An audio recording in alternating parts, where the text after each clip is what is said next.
అధ్యాయం 39. మరియు ఈ విషయాల తర్వాత పిల్లలు వచ్చారు. అమ్మోను సైన్యం ఇజ్రాయేలీలతో యుద్ధం ప్రారంభించి వారి పట్టణములను అనేకముగా పట్టుకొనెను. జనులు బహుగా ఇరుకున పడినప్పుడు వారు మస్పాతులో కూడి ప్రతివాడును తన పొరుగువారితో ఇట్లనెను, ఇదిగో, మనలను చుట్టుముట్టియున్న జలసంధిని చూచుచున్నాము. ప్రభువు మనల నుండి తొలగిపోయెను, మనతో ఇక లేడు. మన శత్రువులు మన పట్టణములను ఆక్రమించుకొనిరి. మన ఎదుట ప్రవేశించి బయటకు వచ్చు నాయకుడు లేడు. కాబట్టి ఇప్పుడు మన యుద్ధం చేయుటకు మన మీద ఎవరిని నియమించవలనో చూద్దాం. గీలాదు దేశస్థుడైన యోఫ్తాను మహాపరాక్రమవంతుడు. తన సహోదరుల మీద అసూయపడి వారు అతని దేశం నుండి వెళ్ళగొట్టిరి. మరియు టోబీ దేశంలో నివసించాడు. మరియు దుర్మార్గులు అతని దగ్గరకు చేరి అతనితో నివసించారు. ఇజ్రాయేలీలు యుద్ధంలో ఓడిపోయిన తరువాత వారు టోబీ దేశంలోనికి యోఫ్తాను వద్దకు వచ్చి అతనితో, నీవు వచ్చి పరిపాలించుమనిరి. ప్రజల మీద ఈ రోజు వరకు నీవు కాపాడబడ్డావో, లేక ఈ సమయంలో నీ ప్రజలను పరిపాలించేలా నీ సహోదరుల చేతుల్లో నిన్నుండి విడిపించబడ్డావో ఎవరికి తెలుసు. మరియు యోఫ్తాను వారితో ఇలా అన్నాడు, ప్రేమ ద్వేషం తరువాత తిరిగి వస్తుందా, లేదా కాలం దానిని అధిగమిస్తుందా? మీరు నన్ను నా భూమి నుండి, నా తండ్రి ఇంటి నుండి వెళ్ళగొట్టారు. ఇప్పుడు మీరు కష్టంలో ఉన్నప్పుడు నా దగ్గరకు వచ్చారా అని వారు అతనితో అన్నారు. వారు ఇలా అన్నారు, మన పితరుల ఎలోహిం మన పాపాలను జ్ఞాపకం చేసుకోకుండా మనం ఆయనకు వ్యతిరేకంగా పాపం చేసినప్పుడు మనల్ని విడిపించి మన శత్రువుల ఎదుట మనల్ని అప్పగించి వారి చేత మనం బాధింపబడితే, మర్త్యుడైన నీవు మన బాధల సమయంలో మనకు జరిగిన దోషాలను ఎందుకు గుర్తుంచుకుంటావు? కాబట్టి నీ సన్నిధిలో అలా ఉండకూడదు ప్రభు. మరియు జెఫ్తాను ఇలా అన్నాడు, దేవుడు నిజంగా మన పాపాలను పట్టించుకోకుండా ఉండగలడు, ఎందుకంటే ఆయనకు తన దీర్ఘశాంతాన్ని కోల్పోవడానికి సమయం మరియు స్థలం ఉంది, ఎందుకంటే ఆయన దేవుడు. కానీ నేను మర్త్యుడిని, భూమి నుండి తయారు చేయబడ్డాను. నేను దేనికి తిరిగి వస్తాను? మరియు నా కోపాన్ని, మీరు నాకు హాని చేసిన అన్యాయాన్ని నేను ఎక్కడికి విసిరివేయాలి? జనులు అతనితో ఇట్లనిరి, ఇజ్రాయేలు దేనితో పోల్చబడిందో పావురం నీకు నేర్పునుగాక. దాని పిల్లలు దాని యొద్ద నుండి తీసివేయబడినను అది తన స్థలం విడిచిపోదు, కానీ తన దోషమును తృణీకరించి అగాధములో ఉన్నట్లుగా దానిని మర్చిపోవును. యోఫ్తాను లేచి వారితో కూడా వెళ్ళి జనులందరినీ సమకూర్చి వారితో ఇట్లనను, మన అధిపతులు బ్రతికి ఉన్నప్పుడు మన ధర్మశాస్త్రమును అనుసరించమని వారు మనలను హెచ్చరించనని మీకు తెలియను. అమ్మోను అతని కుమారులు ప్రజలను వారు నడుచుచున్న మార్గం నుండి మళ్లించి వారిని నాశనం చేయు ఇతర దేవుళ్లను సేవించుటకు వారిని మళ్లించిరి. కాబట్టి ఇప్పుడు మీ దేవుడైన యెహోవా ధర్మశాస్త్రమందు మీ హృదయములను ఉంచుకొని ఏక మనస్సుతో ఆయనను వేడుకొనుదము.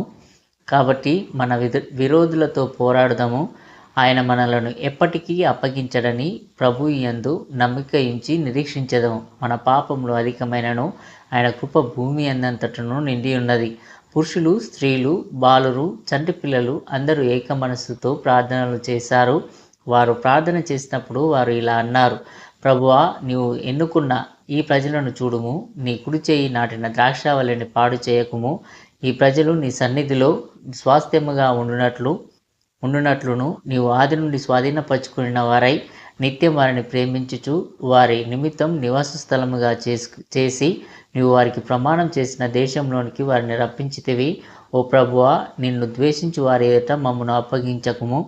అప్పుడు దేవుడు తన కోపం నుండి పశ్చాత్తాపపడి యోఫ్తాను ఆత్మను బలపరచెను. మరియు అతను అమ్మోనీయుల రాజైన గేతాలకు ఒక సందేశం పంపి ఇలా అన్నాడు, నీవు మా దేశాన్ని ఎందుకు బాధ పెడుతున్నావు? నా పట్టణాలను ఎందుకు ఆక్రమించుకున్నావు? లేదా ఎందుకు మమ్మల్ని బాధ పెడుతున్నావు? ఇజ్రాయేలు దేవుడు ఈ దేశంలో నివసించే వారిని నాశనం చేయమని నీకు ఆజ్ఞాపించలేదు. కాబట్టి ఇప్పుడు నా పట్టణాలను నాకు తిరిగి ఇవ్వు.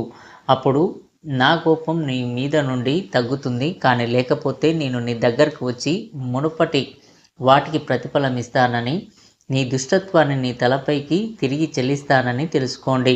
అరణ్యంలో ఇజ్రాయేలు ప్రజలతో నువ్వు ఎలా మోసపూరితంగా ప్రవర్తించావో నీకు గుర్తులేదా?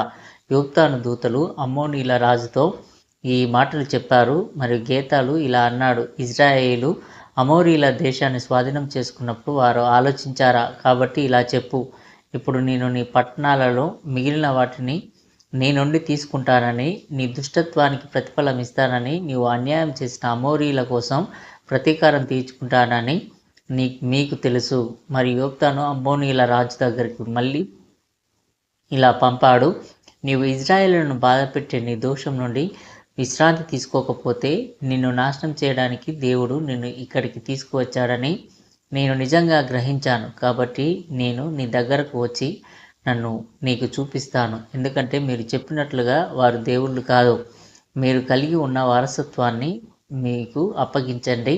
కానీ మీరు రాళ్ల వెంట దారి తప్పినందున ప్రతీకారం తీర్చుకోవడానికి అగ్ని మీ వెంట వస్తుంది. అమ్మోనీయుల రాజు యోక్తాను మాట విననందున యోక్తాను లేచి సమస్త జనులను యుద్ధం చేయుటకు సిద్ధపరిచి వారు సరిహద్దులలో యుద్ధం చేయుచుండగా అమ్మోనీయులందరూ నా చేతికి అప్పగించబడ్డారు. మరియు నేను తిరిగి వచ్చాను. నన్ను మొదట కలిసిన ప్రతివాడు యెహోవాకు దహనబలిగా ఉండును. అప్పుడు యెహోవా చాలా కోపగించి ఇలా అన్నాడు, ఇదిగో యోక్తాను తనకు ముందుగా సరిపోయే దానిని నాకు అర్పిస్తానని ప్రతిజ్ఞ చేశాడు. కాబట్టి ఇప్పుడు ఒక కుక్క మొదట యోక్తానును కలిస్తే నాకు ఒక కుక్కను అర్పించాలా? మరియు ఇప్పుడు యోక్తాను మొక్కుబడి అతని మొదటి సంతానం మీద, అతని శరీర ఫలం మీద మీకు కూడా ఉండాలి. మరియు అతని ఏకైక కుమార్తెపై అతని ప్రార్థన ఉండాలి. కానీ నేను ఈ సమయంలో నా ప్రజలను ఖచ్చితంగా విడిపిస్తాను, అతని కోసం కాదు, ఇజ్రాయేలు ప్రార్థించిన ప్రార్థన కోసం.